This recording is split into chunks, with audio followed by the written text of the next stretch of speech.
gravar, então. Então, retomando, a aula de hoje vai ser basicamente para a gente discutir o conceito de trabalho, suas variantes históricas.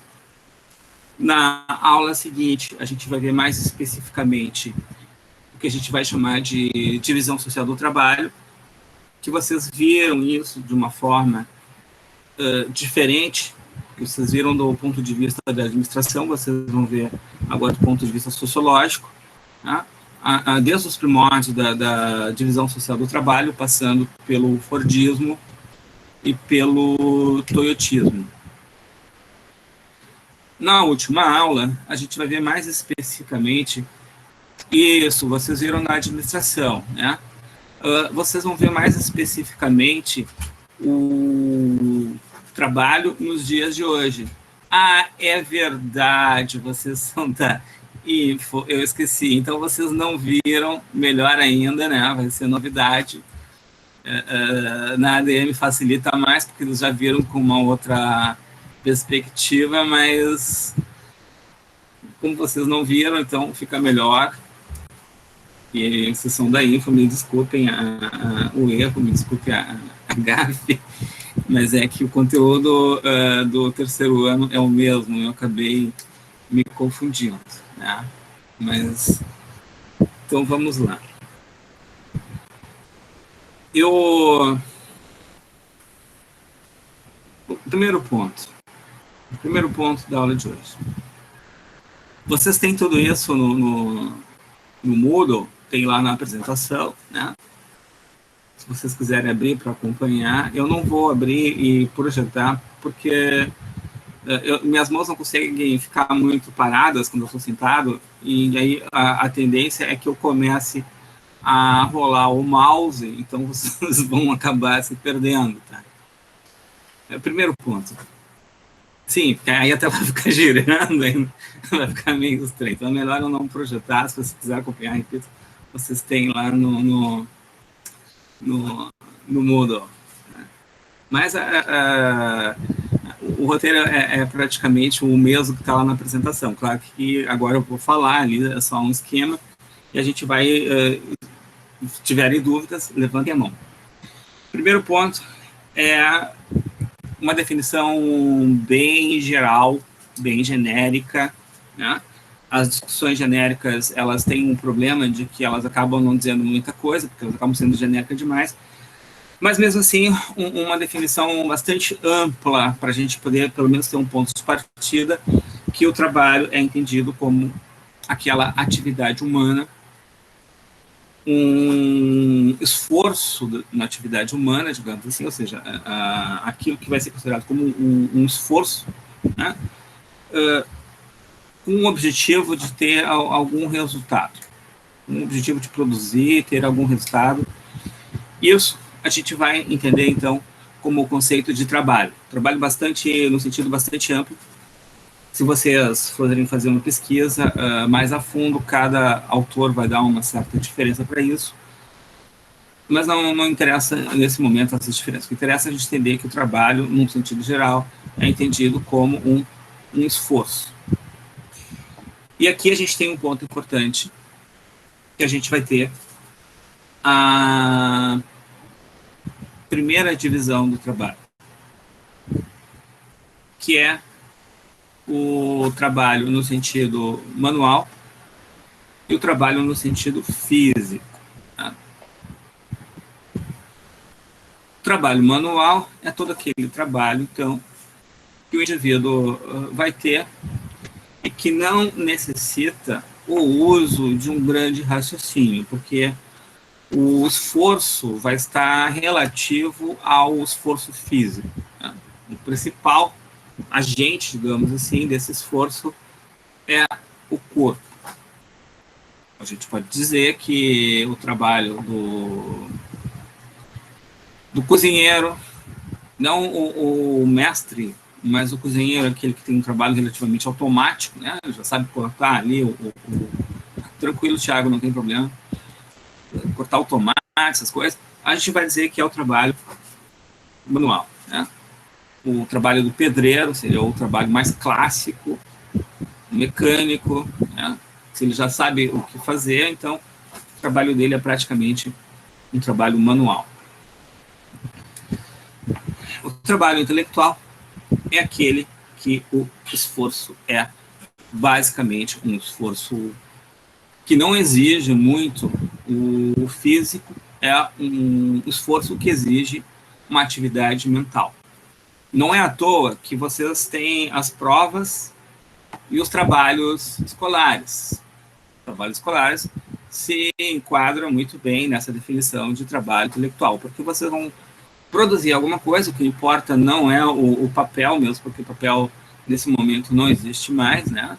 Depois pode ser que volte, quando voltar às aulas presenciais, mas tudo aquilo que vocês produzirem, né? Um texto, um parágrafo, um comentário crítico, e vocês vão usar, obviamente, o cérebro de vocês, né? Vocês vão usar os músculos, as mãos para poder digitar, mas não é aí que é o principal foco de produção do trabalho de vocês. O principal foco de produção do trabalho de vocês é o exercício mental, né? Então, isso é a primeira divisão do trabalho, né? A primeira divisão teórica, vocês vão encontrar essa divisão, isso é consenso, é uma divisão relativamente simples, vocês vão encontrar isso em praticamente qualquer lugar, né? Vão ter alguns autores que vão dizer que essa distinção não... Alguns autores não, vou dar nome aos bois, Marx, né? Vai dizer que essa distinção não existe. Ela é uma distinção meramente social. Porque quando o homem, por exemplo, descobriu a agricultura, o exercício da agricultura era um exercício físico e mental ao mesmo tempo. Um exercício teórico. Quando a gente fala que um trabalho teórico, estamos falando que é um trabalho mental, né? O homem, para desenvolver a agricultura, ele teve que fazer uma teoria da agricultura. A agricultura é um trabalho prático, um trabalho manual, digamos assim, mas para que ele pudesse perceber que aquela semente lá pudesse germinar alguma coisa, ele teve que teorizar em cima, né? Aqui a gente tem uma questão importante, que é o questionar essa ideia que a gente tem de que teoria é uma coisa e prática é outra. Não. Se a gente pegar o exemplo da agricultura, toda a prática ela é guiada por uma teoria. Essa teoria pode ser uma teoria científica, pode ser uma teoria religiosa, ou uma teoria do senso comum, digamos assim, mas ela é uma teoria, ela sempre vai ser uma teoria. Por quê? Porque você sempre tem uma concepção. Se não tivesse teoria no surgimento da agricultura, o homem jamais desenvolveu a agricultura, ia continuar sempre caçador-coletor, certo?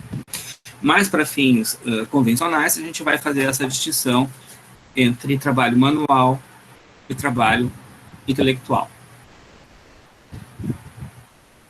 Quanto ao tipo de relação social, digamos assim, do trabalho, né, essa distinção entre trabalho intelectual e trabalho manual, a gente pode dizer que é uma distinção em relação ao próprio trabalho. Quando a gente pensa no trabalho no sentido mais de relação social, histórica, a gente pode dizer que, historicamente, tivemos 3 tipos de trabalho. Tá? Vocês vão ver isso na história.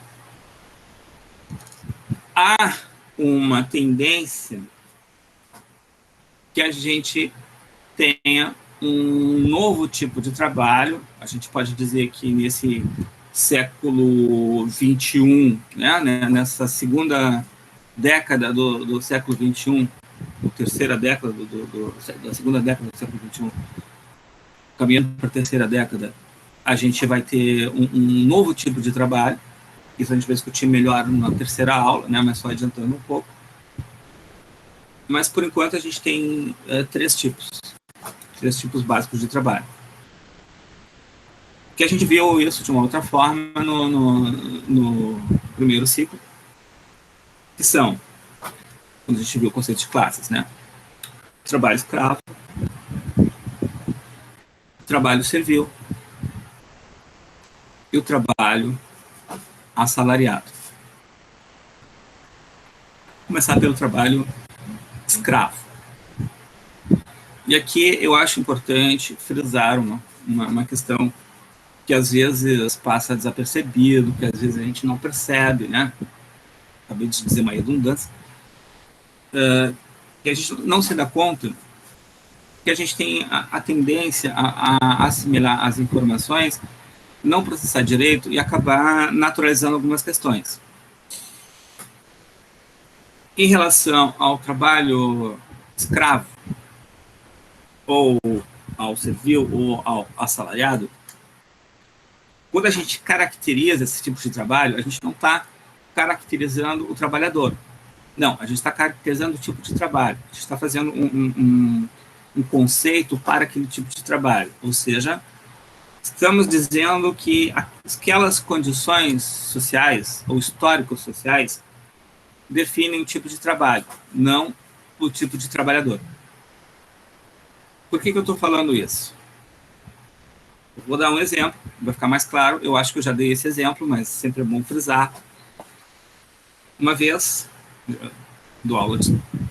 Atualmente eu não dou mais aula de história, faz alguns anos que eu não dou aula de história, mas eu tenho formação em história, e no estado eu tinha 2 concursos, eu era professor de história e de sociologia, e eu me lembro que numa aula de primeiro ano, eu perguntei o que era um escravo.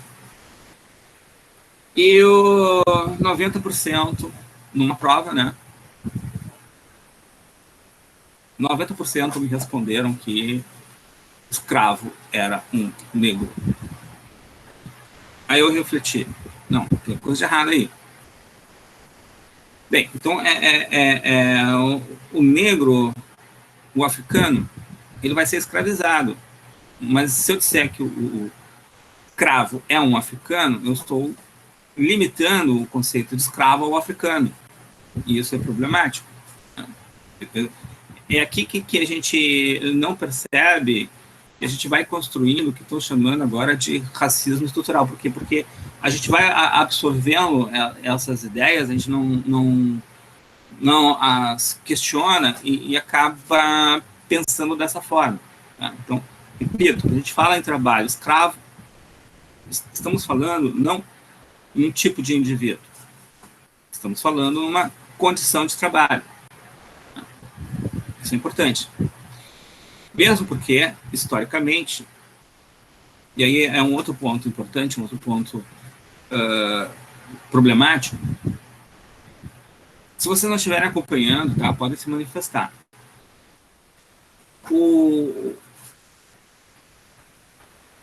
No mundo antigo, a gente tem escravização entre pares. Grécia Antiga, Roma Antiga, que é a escravização entre pares.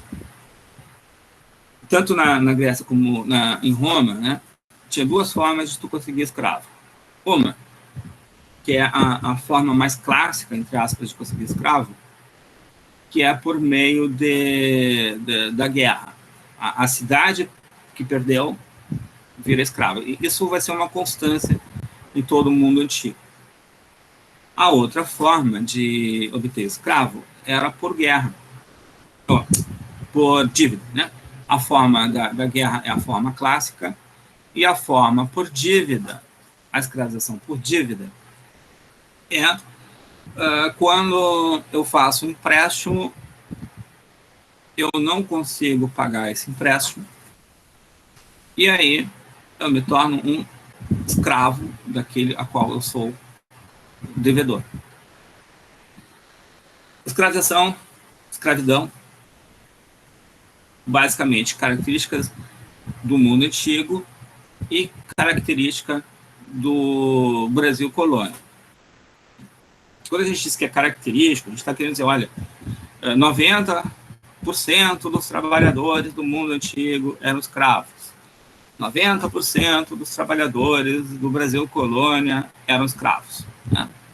Isso não significa que não possa existir escravidão nos outros períodos, ou que não possa existir escravidão no mundo de hoje. De hoje tem escravidão. No mundo feudal, poderia ter escravidão, né? Mas só que o que predomina no mundo feudal não é a escravidão. Então, a escravidão não é uma característica do mundo feudal. a escravidão é característica do Brasil, colônia, dos Estados Unidos, colônias do Sul. Isso é fundamental, eu sempre digo isso, eu repito, e vou repetir de novo, né? Vou estar com os cabelos brancos, se eu tiver cabelo ainda, os meus cabelos já estão brancos, mas quando eu quase não tiver mais cabelo, né, eu vou repetir isso. Estados Unidos tem 2 tipos de colonização: as colônias do norte, de povoamento, e as colônias do sul, não, contrário. As colônias do norte de povoamento e as do sul de exploração. As colônias do sul de exploração eram iguais ao Brasil colônia. Tem um filme que eu sempre cito, né, que é bastante longo, e particularmente eu acho chato, que é o Vento Levou. Mas o Vento Levou mostra bem isso. As colônias do sul eram iguais ao Brasil. A única diferença era o produto. Era baseado na exportação, que nós éramos o açúcar, eles vai ser o algodão, por causa que a Inglaterra está se industrializando. Grande extensão de terra, né? E mão de obra escrava africana. Igualzinho. Além do produto, claro, a língua, né? Eles falavam inglês, a gente falava português. Tirando isso, é o mesmo. Vocês vão ver que o que vai impulsionar a industrialização norte-americana são as colônias de povoamento. A gente está caminhando para um processo de desindustrialização hoje que dá a impressão de que a gente vai voltar para o Brasil colônia. Por quê? Porque a gente está num esquema agroexportador. Isso é muito ruim. Isso significa um atraso tecnológico. Quando a característica não é só do atual governo, tá? Esse processo que o Brasil está vivendo de desindustrialização, ele ele é mais antigo, ele vem lá da própria Dilma, né? E a gente está se acelerando. O governo Temer, claro que ganhou uma acelerada maior agora com o atual governo, vídeos aí da Forte, né? O governo do PT tentou fazer um processo de industrialização, mas não deu muito certo. Porque eu já volto para o assunto, tá? Mas eu acho interessante tocar nesses pontos. Porque teve uma tentativa de fazer uma indústria, inclusive de aparelhos eletrônicos, só que aí eu posso dar o exemplo da Multilaser, né? O que a Multilaser produz? Ela só põe a marca dela ali, Zona Franca é uma fraude, né? Ela vai lá e compra os produtos chineses e põe a marca dela. O governo Dilma, mesmo o governo do PT, deram incentivo para a produção da indústria nacional, mas não souberam fazer, de fato, uma indústria nacional. Trouxeram indústrias, o pessoal colocou a marca. Mas existe também uma tendência global. Mas agora a gente está passando por um processo rigoroso de desindustrialização e talvez a gente volte a ser um país agroexportador. Bem, o que caracteriza, então, o trabalho escravo? Quais são as características do trabalho escravo? Primeiro ponto é a ausência de liberdade. Segundo ponto é a coisificação do trabalhador. Aqui tem uma explicação lógica, ideológica. Para que eu possa olhar um semelhante e dizer que ele é menos que eu, porque eu tenho que ver o escravo como uma coisa, como um objeto. Eu não posso ver o escravo como um outro ser humano, senão eu não vou escravizá-lo. O indivíduo não tem a liberdade, foi tirado a liberdade dele. O que é a liberdade? Em síntese, liberdade é a capacidade de escolha. Quanto mais possibilidade, capacidade de escolha tu tens, mais livre tu és. Quanto menos capacidade de escolha tu tens, quanto menos possibilidade de escolha tu tens, menos livre tu é. Então, esse é um ponto importante. O sujeito perde a liberdade, ele passa a ser visto como uma coisa, como uma Mercadoria. É um objeto, pode ser vendido, pode ser trocado. Se for olhar no Brasil Colônia, tinha um comércio de escravo. Pode vender um escravo.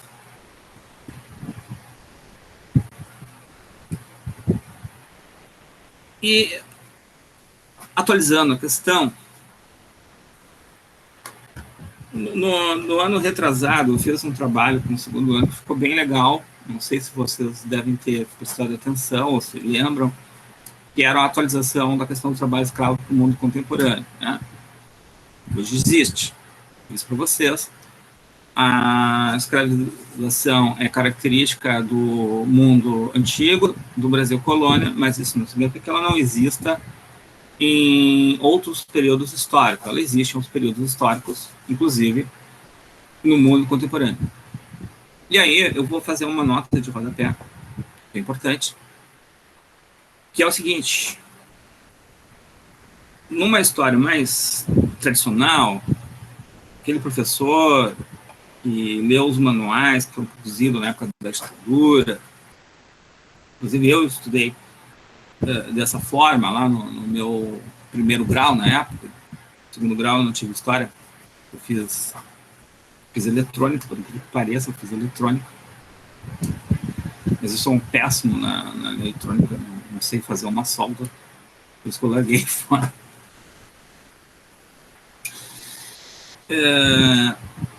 A gente aprendia que indústria era incompatível com a escravidão, né? Que o Brasil queria se industrializar, o café, né? A indústria do café, então aí o Brasil aboliu a escravidão. Não é bem assim. Não é bem assim, porque a história desmente essa ideia de que a indústria é incompatível à escravidão. Pode ser que naquele momento não fosse rendoso, lucrativo a escravidão, mas a gente não pode dizer que a indústria é incompatível com a escravidão. Um ponto importante, que a gente vai ver mais adiante, é o seguinte: o mundo está mudando, sim.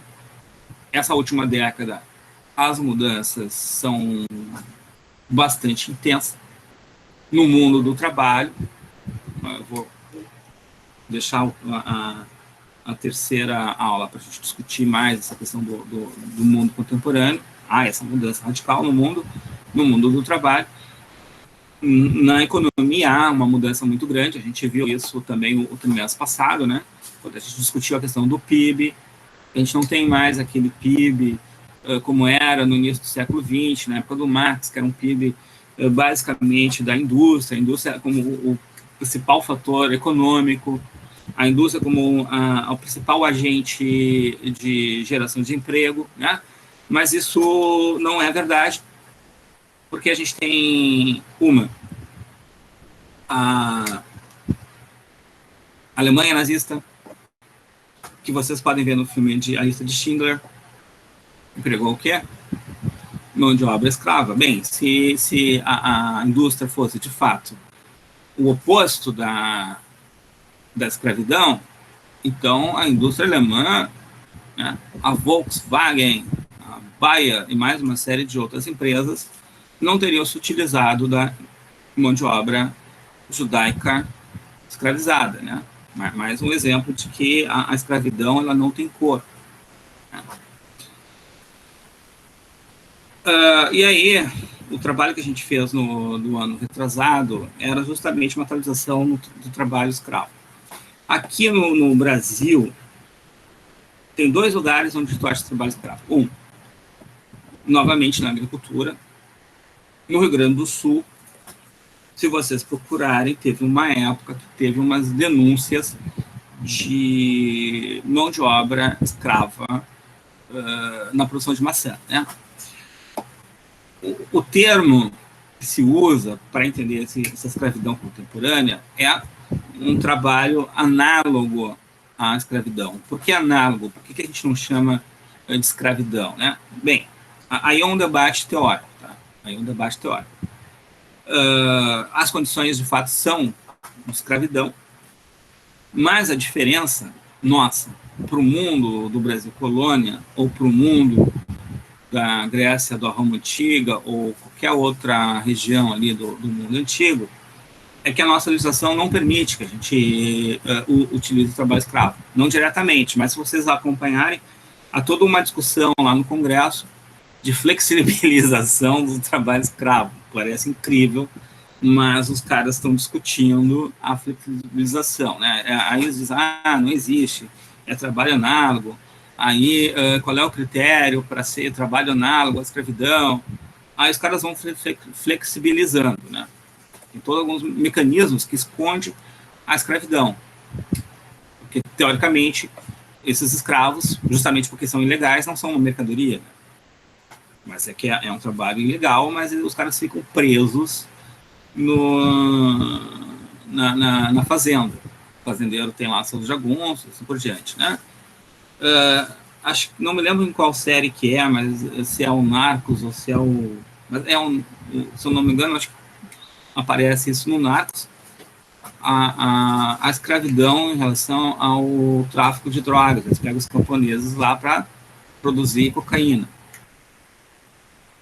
Aonde mais a gente encontra escravidão? A gente encontra escravidão na indústria de tecidos, são trabalhadores ilegais. Muitas vezes, aqui no Brasil, a gente encontra... As lojas de Riachuelo eram campeões de contratar empresas que... A Renner também, quase todas elas, que se utilizam de mão de obra escrava. Ou análoga à escravidão, mas... aí tem uma questão política, né? Se você quer dar um impacto para a situação, a gente vai chamar mesmo a escravidão. Se você quer amenizar, é análogo à escravidão. Muitas vezes bolivianos, venezuelanos, né? Los hermanos vêm para cá e acabam em trabalho escravo na indústria de confecção de roupas. Lá na China, lá na Coreia, né? De produção de brinquedos, produtos, e é por isso que os produtos eletrônicos deles são muito baratos, porque eliminam bastante mão de obra.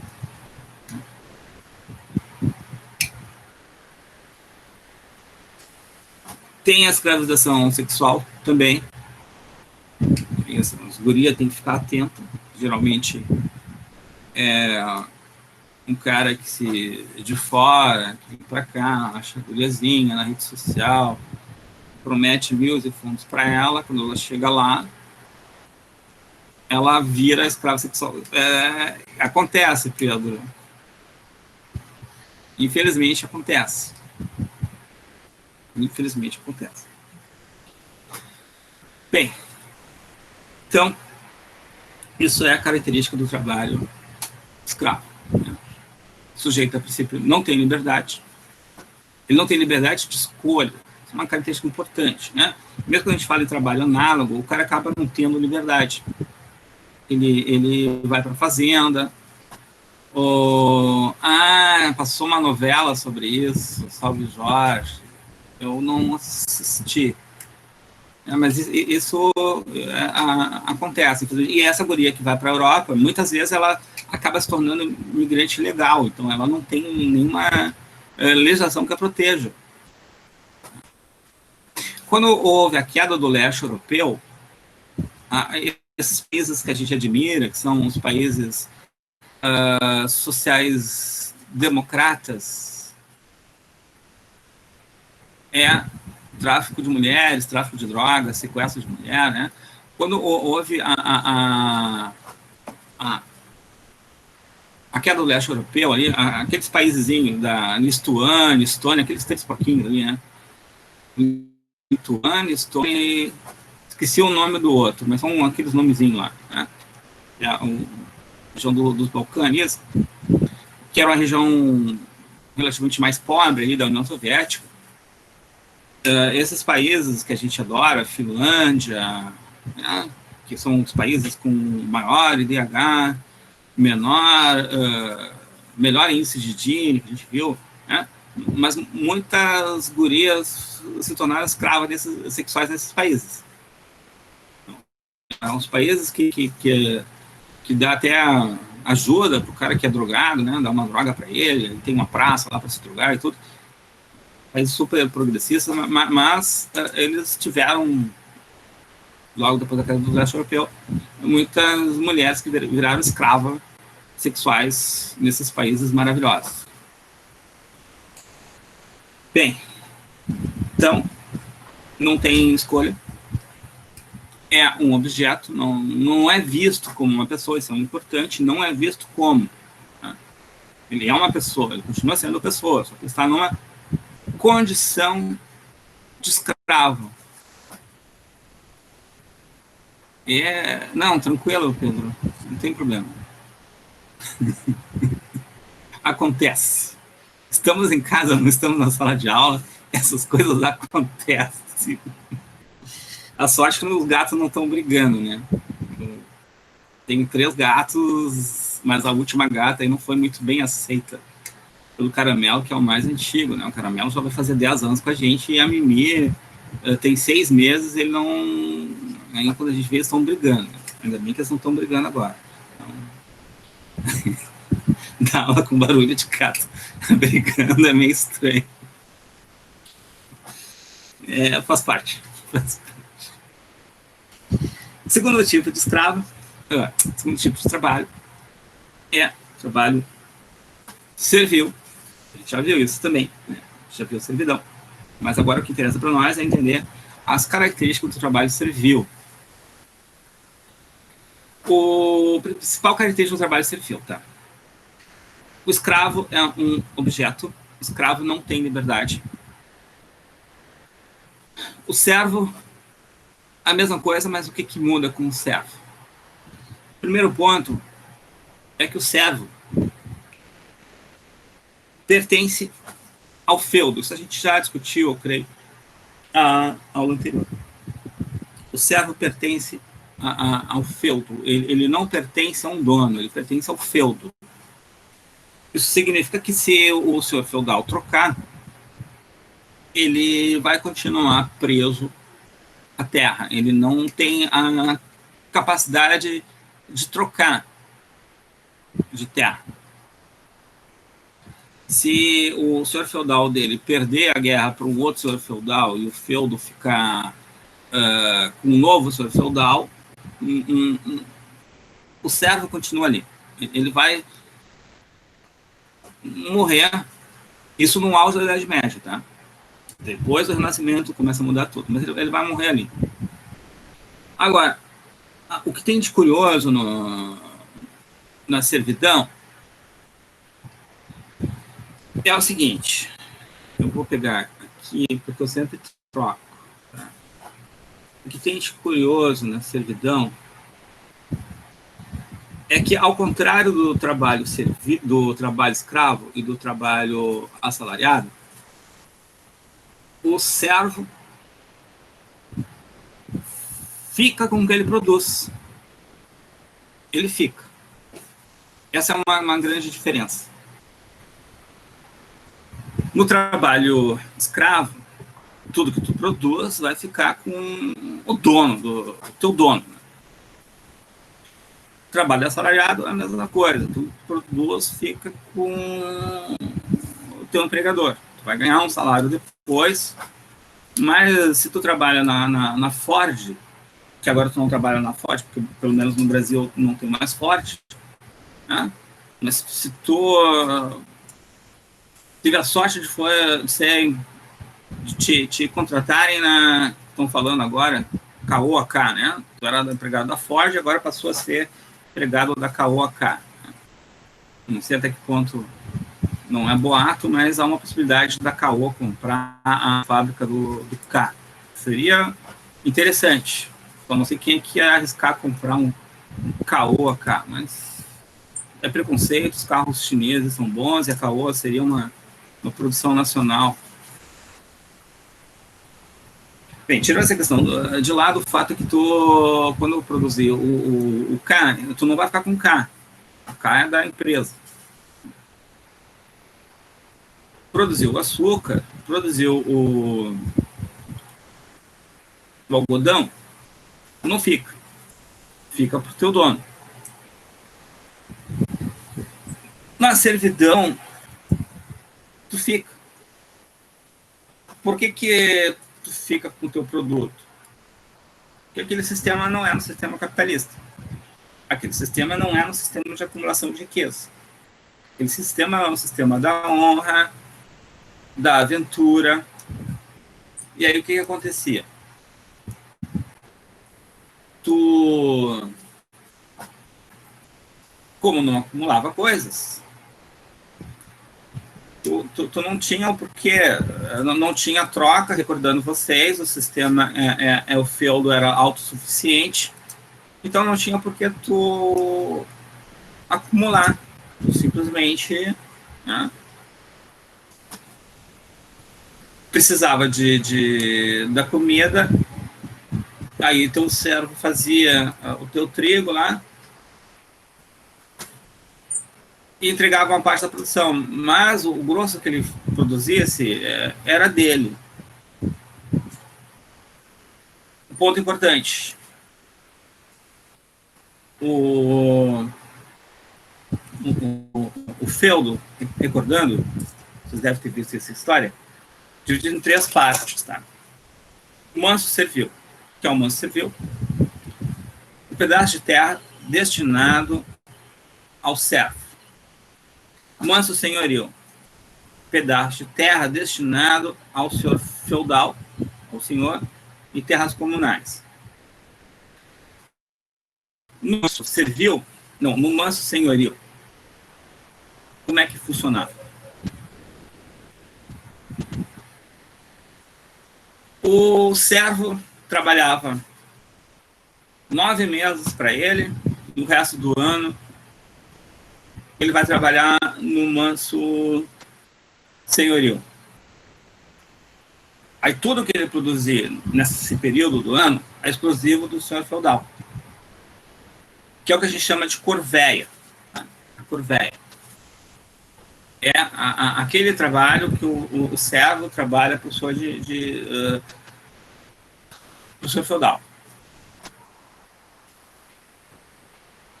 Por que ele vai ficar mais tempo trabalhando para ele do que para o senhor feudal? Bem, eu repito, porque não tinha lógica nenhuma encher, por exemplo, os estoques do senhor feudal de batata, no caso da Inglaterra, de trigo, no caso das demais partes da Europa. Por quê? O que o senhor feudal ia fazer com aquilo se não existia comércio, não existia moeda? Não ia fazer nada. Então, a produção era uma produção voltada para o consumo mais imediato. Tá? Isso é uma forma. Existiam outros impostos. Né? Esse era um imposto medieval. O outro imposto era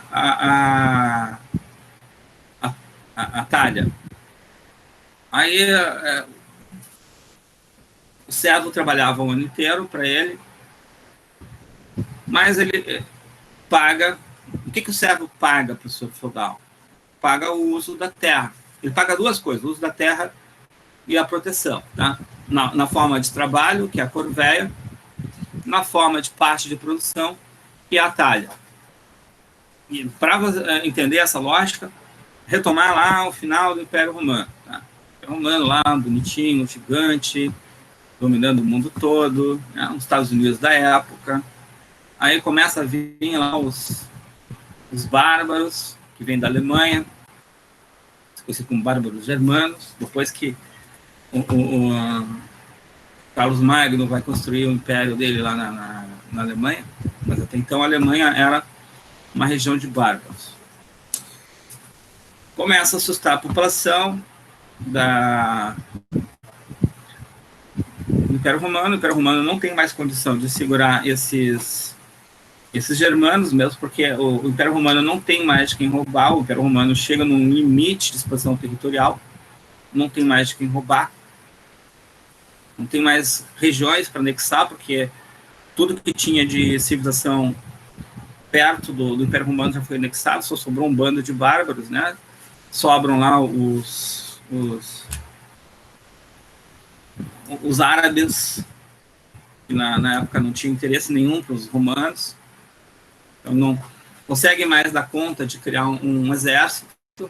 Paradoxalmente, o exército romano vai incorporando os próprios atacantes, que são os bárbaros germanos. Aí chega num ponto, o que vai acontecer, né? A população está desesperada, foge da cidade para os campos, e nos campos o que acontece? Quem tem posses constrói um castelo, quem não tem posses vai viver em volta do castelo. E aí, quem tem posses tem um exército pessoal, isso é uma característica importante. Provavelmente são os senadores romanos, a classe equestre, que vão virar nos senhores feudais. Os senhores feudais é a classe equestre, e os senadores e os patrícios, né, romanos, são aqueles que vão ter recursos para bancar um exército e para construir um castelo.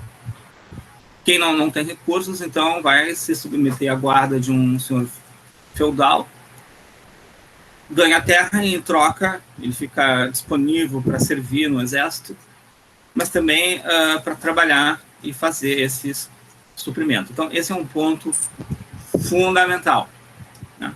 Esse é um ponto importante. Tivemos no Brasil, alguns historiadores sustentam que a gente teve um trabalho semelhante ao modo servil, mas aí é uma discussão histórica. Aí tem toda uma discussão histórica que são um período dos imigrantes, logo no início da imigração, que eles ganhavam eles já chegavam endividados. Os imigrantes de São Paulo, isso é importante. Os imigrantes da região sul vão lembrar a colonização do norte-americano. O cara vem para cá, não ganha uma grande extensão de terra, ele não tem como pensar em ter uma produção para vender, então ele tem que ser criativo, digamos assim, e dar conta com o que ele tem. E aí ele precisa produzir algumas coisas, e o resultado é que, como ele precisa produzir algumas coisas, diferente do que se ele vem com uma grande extensão de terra, ele não precisa produzir nada, ele compra. Ele vai começar a produzir. E é assim que começa a industrialização dos Estados Unidos, é assim que vai começar a industrialização da região da Serra Gaúcha. O cara ganha até, inclusive, um pedaço de terra.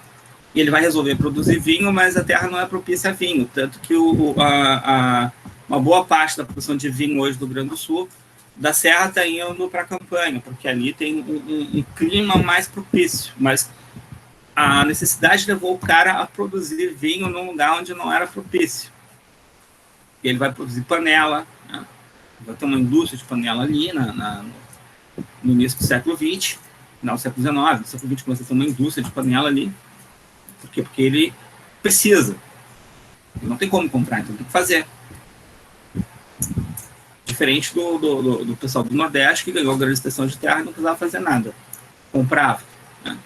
São Paulo é outra história. Em São Paulo vai empregar o colono italiano, ele já chega endividado, aí ele fica um sistema de parceria, ele vem com o trabalho, o outro vem com a terra, mas o problema é que ele vai estar sempre endividado. Acho que tem algumas novelas também que tratam disso. Tem umas novelas bem antigas, eu não me lembraria o nome e também não adiantaria nada, porque vocês provavelmente não viram essas novelas, mas tem algumas novelas que volta e meia tratam da colonização italiana, né? O cara vinha para cá produzir o café, aí ele comprava no mercadinho, o mercadinho era do dono do café, ou tinha uma ligação com o dono do café, o famoso caderninho, ele já veio endividado, e porque tem que pagar a passagem, o senhor do café pagou a passagem dele, ele já vem endividado, depois ele cria um vínculo com o mercadinho e não consegue se livrar nunca da dívida dele, né? O famoso fiado, mas o material do fiado, a conta vai ser sempre manipulada e ele não se livra nunca, e alguns historiadores vão dizer que é um sistema semelhante à parceria, né? Ele acaba criando um vínculo com a terra, um vínculo com o senhor do café e não consegue se livrar nunca. Mas, repetindo, então, qual é a grande diferença do trabalho servil para o trabalho escravo e para o trabalho assalariado? Além do fato do servo pertencer ao feudo, à terra, a grande diferença é essa, que ele fica com o que ele produz. Ele tem que entregar uma parte para o senhor feudal, mas a maior parte ele fica. Alguns, quando o mundo começar a mudar e ressurgir o comércio, vão ser espertos e vão vender o que produzem. Daí que vai surgir a burguesia também. Né? Alguns vão virar comerciantes, mas isso lá para pós-cruzadas, pós-renascimento. As cruzadas vão mudar muito o mundo europeu. Né? As cruzadas vão ser responsáveis pelo desaparecimento do mundo europeu. Mas não vou falar sobre isso porque não é o objetivo. Não, o objetivo é a gente situar os tipos de trabalho. E aí o terceiro tipo de trabalho é o trabalho assalariado. O trabalho assalariado está ligado. Por que a gente associou a indústria ao trabalho livre, digamos? Né? Porque a indústria vai surgir com o trabalho livre, mas, repito, isso não significa que o trabalho escravo seja incompatível, mas ela surge com o trabalho livre. Como é que funciona o trabalho livre? Como é que funciona essa relação? Eu disse que tinha o manso senhorio, o manso civil e as terras comunais.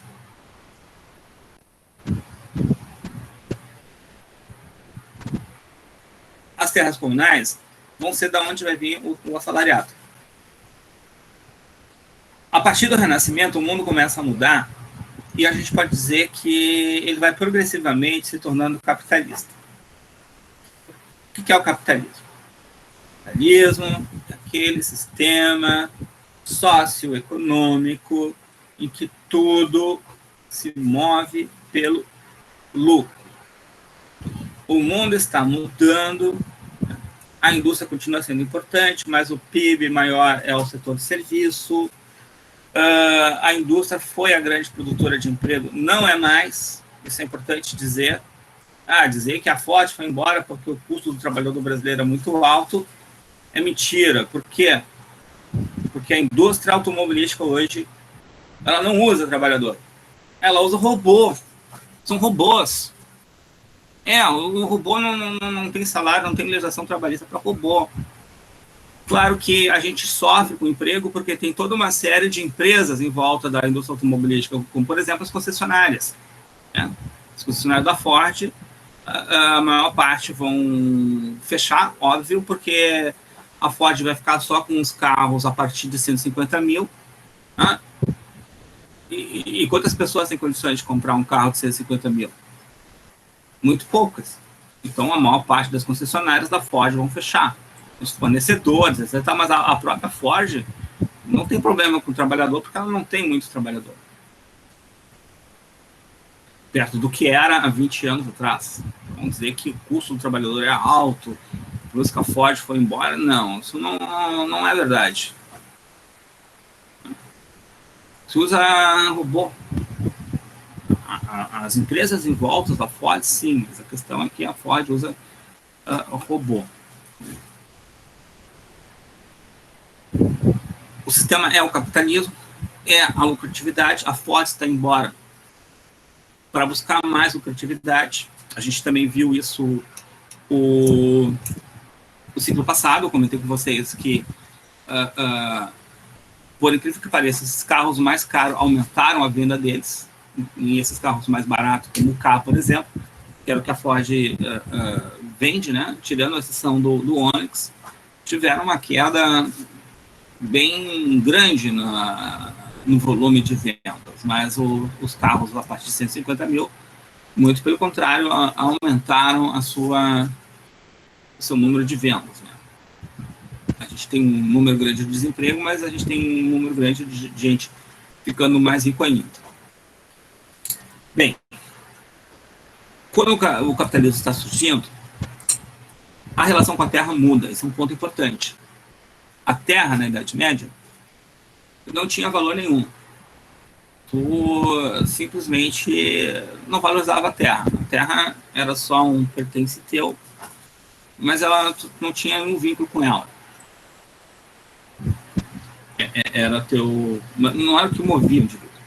Mas quando começa a surgir o Renascimento, quando começa a surgir as trocas, começa a surgir o embrião do capitalismo.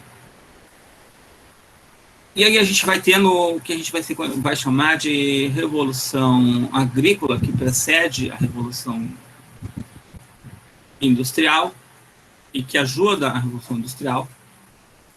E de repente aquilo que não valia nada passa a valer. De repente, quando surge uma classe ligada ao comércio, aquilo que não tinha lucratividade passa a ter, começa a surgir a ideia de lucro. E a terra, então, passa a ser um capital. Recordando vocês, capitalismo é tudo aquilo, é o sistema socioeconômico movido pelo lucro. O capital, que é o que define o capitalismo, digamos assim, é tudo aquilo que gera lucro. As terras na Idade Média não eram capitais, porque então não geravam lucro. Mas quando a gente tem o desenvolvimento do comércio, a terra vai virando capital. Uma parte dos nobres não se dá conta disso, mas uma parte dos nobres, se você estudar a Revolução Francesa, acaba sendo guilhotinada pela burguesia, porque o mundo está mudando, né? Tem aquele conflito entre burgueses e nobres, mas uma parte da nobreza se dá conta e passa a capitalizar as suas terras. Só que agora, se a tua relação com a terra é diferente, porque a terra virou agora um instrumento de lucro, as terras comunais perdem sentido. Portanto, na Idade Média, não existia contrato, tu determinava o território por questão da natureza. Meu feudo começa no rio X e termina na montanha X, sem precisão nenhuma. Mas no capitalismo isso não funciona, porque cada pedaço de terra pode ser um capital.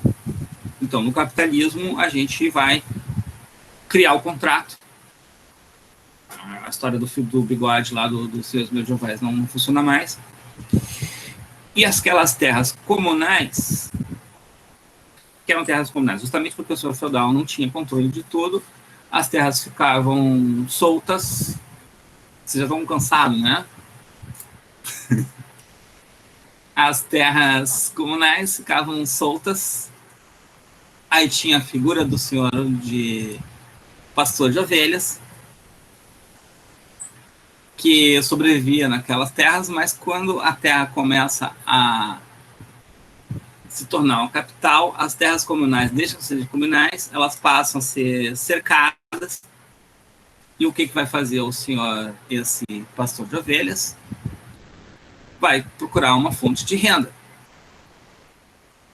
E aqui a gente tem que vai possibilitar a indústria uma mão de obra disponível, que são esses pastores de ovelhas, os ex-pastores de ovelha que viviam nas terras comunais. Vão ser simplesmente expulsos porque agora a terra comunal tem a cerca, é um fenômeno conhecido como cercamento. E aqui a gente tem surgimento, então, do trabalho assalariado. Características básicas do trabalho assalariado. 1. Capacidade de trocar de patrão. Na teoria, tá? Na prática não é assim. Se tu trocar de patrão, tu fica sem patrão nenhum. Numa onda de desemprego, se tu pedir demissão, dificilmente tu consegue um outro emprego.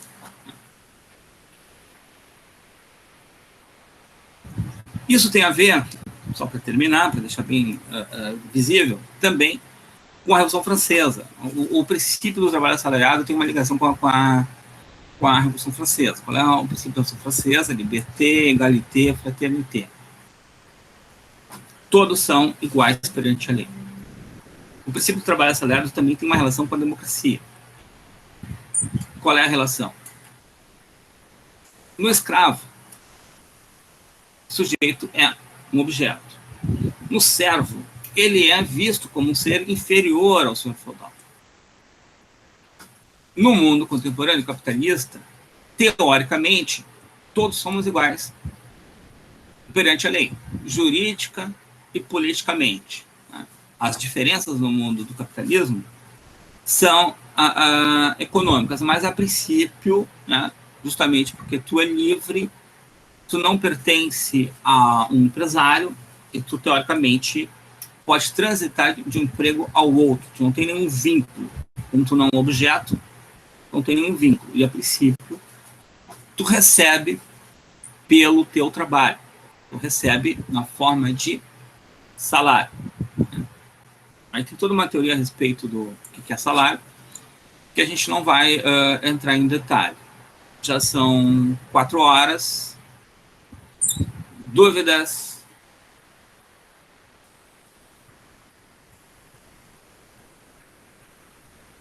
Nenhuma dúvida?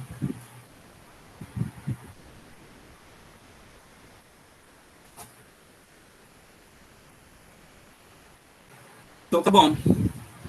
A aula que vem, então, a gente retoma essas questões. Eu vou parar a gravação.